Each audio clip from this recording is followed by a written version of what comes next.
মৃত্যু নয়, ধর্মই বড়। তাই মুর্শিদাবাদে গিয়েও শুভেন্দুর হাতিয়ার ধর্ম। জাফরাবাদে অশান্তির বলি বাবা ছেলের পরিবারকে আর্থিক সাহায্যের হাত বাড়িয়ে দিয়েছেন বিরোধী দলনেতা। তাতেও রয়েছে ধর্মের খেলা। তাই বিরোধীদের একাংশ বলছে এদিন মুর্শিদাবাদে রাজনীতিবিদ শুভেন্দুর থেকে ধর্মীয় শুভেন্দুকেই দেখা গিয়েছে বেশি করে। ওয়াকফ আইনের প্রতিবাদে দফায় দফায় অশান্ত হয়েছে মুর্শিদাবাদ, ঝরেছে রক্ত। জাফরাবাদে প্রাণ গিয়েছে বাবা ছেলের। প্রশাসনিক তৎপরতায় মুর্শিদাবাদ ধীরে ধীরে ছন্দে ফিরলেও রাজনৈতিক আকচাকচির বিরাম নেই। যে যা স্ট্র্যাটেজিকে সামনে রেখে ময়দানে নেমে পড়েছে রাজনৈতিক দলগুলি। এখানে মৃত্যু বড় কথা নয়, তাই ধর্মকে ঘুঁটি করেই এবার আসরে শুভেন্দু অধিকারী। বারবার ধর্মীয় মেরুকরণকে হাতিয়ার করেই রাজনীতির বৈতরণী পার করতে চেয়েছে গেরুয়া শিবির। এবার মুর্শিদাবাদে অশান্তি এবং সাধারণ মানুষের মৃত্যুর মাঝেও ধর্মকে ইস্যু করতে ছাড়লেন না শুভেন্দু অধিকারী। আমি হিন্দু হৃদয় স্থান নিয়ে নিয়েছি, পরম প্রাপ্তি। এই পরিবার নাকি সিপিএম বলেছে, প্রমাণ হয়ে গেল। পরিবার কার? পরিবার হিন্দু।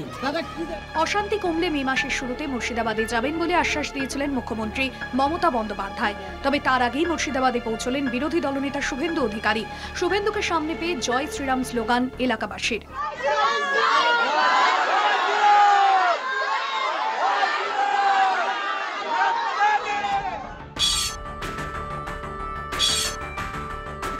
মুর্শিদাবাদে অশান্তির বলি হন জাফরাবাদের হরগোবিন্দ দাস এবং ছেলে চন্দন দাস। নিহতদের পরিবারকে 10 লক্ষ টাকা আর্থিক সাহায্যের কথা ঘোষণা করেছিলেন মুখ্যমন্ত্রী মমতা বন্দ্যোপাধ্যায়। মারা গেছেন যারা, তাদের পরিবারকে আমি কথা দিয়েছি 10 লাখ টাকা করে দেব।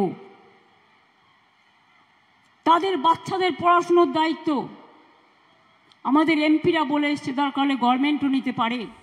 মমতার সাহায্যে না করে দিয়েছে হরগোবিন্দ চন্দনের পরিবার। এবার এই ইস্যুকেও কাজে লাগালেন শুভেন্দু অধিকারী।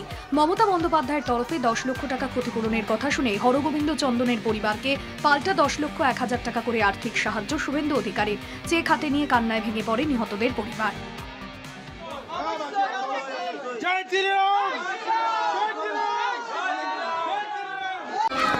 এরা মুখ্যমন্ত্রীর 10 লাখ টাকা প্রত্যাখ্যান করেছে। আমি 10,01,000 টাকা করে দুটো মৃত পরিবারকে দিয়েছি, গ্রহণ করেছি। হিন্দুদের কাছে আমি কৃতজ্ঞ। বিজেপির এজেন্ডা হিন্দুত্বকে সামনে রেখে ভোট রাজনীতির ফায়দা তোলা। দলীয় কর্মীরা নেতাদের মুখের দিকে তাকিয়ে থাকলেও নেতাদের কোন্দলের জেরে কর্মীরা আশাহত। সেই পরিস্থিতিতে শুভেন্দু রাজনীতির বাইরে গিয়ে শুধু ধর্মকে হাতিয়ার করেছেন অন্য নেতাদের পিছনে ফেলার জন্য।